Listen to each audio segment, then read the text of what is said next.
महीना कुछ यूं ही नवंबर दिसंबर का रहा होगा। आकाश साफ था, हल्की धूप निकल चुकी थी। हम अपने दोस्तों के साथ कॉलेज परिसर में ही बैठकर धूप का लुत्फ उठा रहे थे। साथ ही हम दोस्त यहाँ वहाँ की बातें फेंक रहे थे। तभी मेरा ध्यान कॉलेज के मेन गेट के पास जाकर रुका। हल्के नीले रंग की स्वेटर, पीले सलवार सूट और रेशमी बालों को मोड़कर आगे की तरफ करके कोई आ रहा था। उसके चेहरे पर पड़ती हल्की धूप और उसके ललाट की लाल बिंदी खिल रही थी। जब वो मेरे नजदीक आई तो मेरी आंखें खुली की खुली रह गईं। अरे, ये तो निशा है। उसका नाम मेरे मुंह से अचानक ही निकल गया। नमस्कार। आज की इस कहानी का शीर्षक है मेरी पहली मोहब्बत। इसको लिखा है अविनाश अकेला जी ने। मैं निशा को कई बार प्रपोज कर चुका था, लेकिन उसका अब तक कोई भी जवाब नहीं मिला था। वह ना तो इनकार कर रही थी और ना ही कभी हामी भर रही थी। बस वह सिर्फ मुस्कुराकर टाल देती थी। यही कारण था कि मेरे दोस्त मुझे हमेशा कहा करते थे कि निशा भी तुम्हें प्यार करती है, तभी तो वह तुम्हें इनकार नहीं करती। आज उसे इतनी सजी संवरी देखकर मैंने भी ठान लिया था कि आज उसे जवाब लेकर ही रहूंगा। अब हम लोग क्लास में जा चुके थे, लेकिन जैसे ही ब्रेक का मौका मिला उसे पूछ ही लिया। निशा, मैं तुमसे एक बात पूछना चाहता हूँ। पूछो, निशा ने कहा। मैं अपनी आवाज़ को दबाते हुए बोल ही रहा था कि उसने मेरी बातों को काटते हुए कहा, ठीक है, आज तुम कुछ नहीं कहोगे, मैं ही कहती हूँ। यह सुनकर मेरी धड़कन तेज हो गई, पूरे शरीर में बिजली सी चौंध गई। पर उसने जो कहा उसे सुनकर मेरी खुशी का ठिकाना नहीं रहा। आज मेरी जिंदगी का सबसे हसीन पल था, जिसका इंतजार मैं बरसों से कर रहा था, वह आज सुनने को मिल गया। I love you. निशा अपने होठों को मेरे होठों के नजदीक लाकर बोली। निशा मेरे प्यार को कबूल कर चुकी थी और देखते ही देखते कुछ देर में हम दोनों एक दूसरे के गले लग गए। सदियों से बंजर जमीन पर आज पहली बार प्यार के गुलाब खिल रहा था। सभी दिशाएं मोहब्बत के रंग में इस तरह से विभोर हो रही थी। अब हम कुछ ही दिनों में लैला मजनू की तरह पूरे कॉलेज में फेमस हो चुके थे। हमारे सभी दोस्त निशा को भाभी कहकर बुलाने लगे थे। इसके बाद हम दोनों कई बार घूमने गए, मस्ती किए, कई बार पार्क में मिले, कभी कभार बाइक में घूमे। उसे जब पटना की सड़कों पर लेके निकलते थे तो सारी नज़रें हम दोनों पर ही टिकी रहती थी।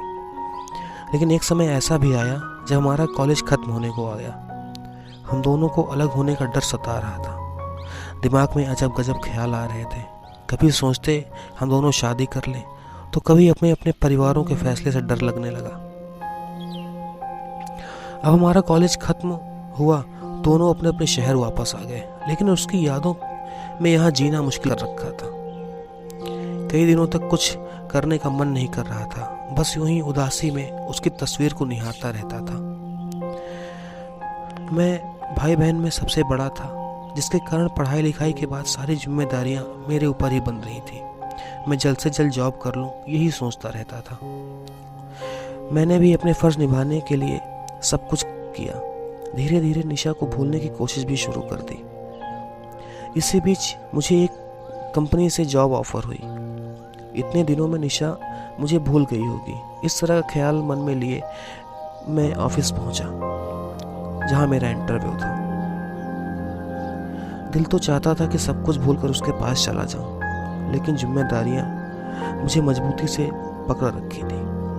मैं आधे मन से जॉब के लिए इंटरव्यू देने चला गया। मुझे इस जॉब में कोई इंटरेस्ट नहीं था, मगर फिर भी उस जॉब के लिए मैं चला गया। जैसे नदियों का पानी बिना सोचे समझे समुद्र की तरफ चला जाता है, ठीक मैं भी उसी तरह बिना सोचे समझे चला जा रहा था। अब मैं इंटरव्यू के लिए ऑफिस पहुंच चुका था। ऑफिस में कई सारे लोग इंटरव्यू दे रहे थे। मैं भी अपनी बारी का इंतजार करने लगा। वहां भी निशा की याद खाई जा रही थी और एक अलग तरह की तन्हाई मारी जा रही थी। जिस तरह सूरज के डूब जाने के बाद सूरजमुखी मुरझा जाता है, ठीक वैसा ही हाल मेरा था, जो कि निशा के जाने के बाद हो गया था। बैठा तो था सबके बीच में, लेकिन फिर भी अकेला महसूस कर रहा था। कुछ देर बाद मेरी भी बारी आ गई। सर, इंटरव्यू के लिए आपको बुलाया जा रहा है, उस कंपनी के एक कर्मचारी ने मुझसे कहा। ओके कहकर मैं ऑफिस के दरवाजे को हल्का सा धक्का देकर खोला। बड़ी बड़ी आंखें, रौदार चेहरा, चेहरे पर कड़क स्वभाव और बाल हल्के सफ़ेद। एक व्यक्ति कुर्सी पर बैठा था। उसने मुझे बैठने का इशारा किया। इसके बाद उसने मेरा नाम पूछा। मैंने कहा, जी राजू अग्रवाल। इसके बाद उन्होंने कई सवाल पूछा जिसका जवाब मैंने पूरी कॉन्फिडेंस के साथ दिया।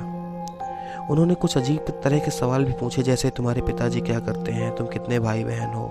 इन सवालों के अलावा भी कई सवाल पूछे। मैंने सभी प्रश्नों का जवाब बिल्कुल सही दिया।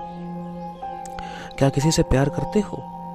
उनका यह प्रश्न सुनकर मैं हक्का बक्का रह गया। भला जवाब के लिए इस तरह का प्रश्न कौन पूछता है? मैंने इस प्रश्न का जवाब खामोश रहकर ही देना उचित समझा। इस प्रश्न को सुनकर ऐसा लग रहा था यह जॉब इंटरव्यू कम मैरिज इंटरव्यू ज़्यादा लग रहा है। तुम मुझे पसंद हो? उन्होंने बोला। अपने दाएं हाथ से रिंग बेल का बटन दबाकर किसी को बुलाया। इन्हें लेकर मैडम के केबिन में जाओ, उन्होंने आदमी को आने के बाद कहा। मैं उस आदमी के साथ दूसरे केबिन की तरफ चला गया। मन मचल रहा था। मैं मन ही मन सोचता जा रहा था, नौकरी मिलेगी या ऐसे ही वापस जाना पड़ेगा। अगर नौकरी मिल जाएगी तो अच्छा है, वरना कहीं और देखेंगे। जब मैं दूसरे केबिन के अंदर गया तभी मुझे एक आवाज़ सुनाई पड़ी, साहब बोलो कितनी सैलरी लोगे? जब मैं कुर्सी पर बैठा तो मेरी आंखें खुली की खुली रह गईं। चेहरे पर हल्की मुस्कान लिए कुर्सी पर निशा बैठी थी।